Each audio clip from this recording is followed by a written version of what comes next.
फिर आपने कभी इमेजिन किया है अगर अर्थ एक सेकंड के लिए रोटेट करना बंद कर दे तो क्या होगा?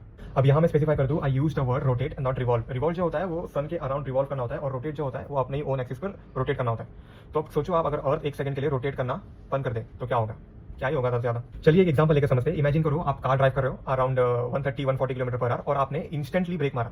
क्या लगता है क्या होगा? ये तो ऑब्वियस ही बात है कि अगर आप इंस्टेंटली ब्रेक मारोगे तो आप पर इनर्शिया अप्लाई होगा, आप फॉरवर्ड की तरफ पुश करोगे और आप कार के बाहर क्रैश आउट कर जाओगे। तो सेम लॉजिक यहाँ पर भी अप्लाई होता है। अर्थ जो है हमारा वो 1670 किलोमीटर पर आवर की स्पीड से रोटेट करता है, और ये स्पीड एक नॉर्मल पैसेंजर प्लेन से भी ज्यादा स्पीड होती है। तो अब आप ही इमेजिन करो, अगर एक सेकंड के लिए अर्थ रुक जाए तो आप 1670 किलोमीटर पर आवर की स्पीड से ईस्ट की डायरेक्शन में फेंके जाओगे। तो मतलब बचने का नो चांस। मान लो आप फिर भी कैसे ना कैसे करके तो बच गए, लेकिन बाकी के जो अनइमेजिनेबल डिस्ट्रक्शंस हो गए ना, उससे तो आप बिल्कुल नहीं बच पाओगे, क्योंकि 1670 किलोमीटर पर आवर की स्पीड सिर्फ आप पर अप्लाई नहीं होगी, हर एक चीज पर अप्लाई होगी। अब बिल्डिंग्स पर अप्लाई होगी, ट्रीज पर अप्लाई होगी, ओशंस पर अप्लाई होगी, एंड एयर पर भी अप्लाई होगी। हवा तेज हो जाएगी बहुत। तो अब आप ही सोचो, थाउजेंड्स ऑफ मीटर ऊंची लहरें उठेगी, सुनामीज पर सुनामीज आएगी, वो भी अनइमेजिनेबल हाइट की, सबकी सब बिल्डिंग्स उठेगी, हर एक चीज पर इनर्शिया अप्लाई होगा, और जो भी बिल्डिंग टूटेगी उसका जो मलबा होगा वो भी तेजी से फेंका जाएगा, और हवा इतनी तेज हो जाएगी कि जो भी अभी तक का सबसे हाईएस्ट रिकॉर्डेड ह्यूरिकेन है, that would be nothing if we compare. बचने का तो no chance. Each and every human, each and every animal, each and every bird, every marine animal, even insects, everyone will die in just 1 second stoppage of rotation. तो बस video का motive इतना है कि अगर आपको किसी चीज का एंजाइटी हो या डिप्रेशन हो तो बस ये सोचकर रिलीफ पा लेना कि भाई कम से कम अर्थ तो ना रुका एक सेकंड के लिए, दैट विल डेफिनेटली हेल्प।